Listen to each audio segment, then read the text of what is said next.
আর একটা কথা বলছেন যে জেনারেশন জি থেকে আপনারা জামাত হয়েন না, কথাটা বলছে। আমি যৌক্তিক, আমি এডমিট করি যে তোমরা জামাত হয়েও না, কিন্তু প্রশ্ন হচ্ছে এত সহজ এটা বলছেন কেন? বাংলাদেশের ইতিহাস আমরা জানি, জার্সি বদল, দল বদল কে করে নাই? একজন এক এক দল বদল করে, তাহলে কি তাদের আদর্শচ্যুতি হয়ে যায় নাকি আদর্শ থেকে যায়? তাহলে দল বদলই আদর্শের শেষ হয়ে যায়? আমরা এবারও তো দেখলাম নির্বাচনে আমার দল একটা আমাকে নমিনেশন দিচ্ছে আর এক দল, আমার দল একটা, আমি আরেকজনের মার্কা নিয়ে নির্বাচন করি।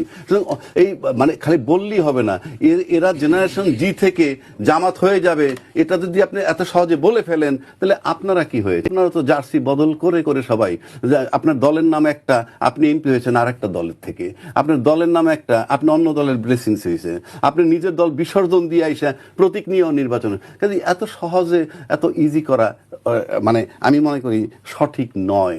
তাহলে আপনাদেরকে নিয়ে তোমাদের প্রশ্ন আছে, যারা অন্যান্য যারা জার্সি বদল করে, নতুন পোলাপান গিয়ে কোনো উপায় না পায় 11 দলের সাথে একটা জোট বানাইছে, এখন তারা জামাত হয়ে যাবে।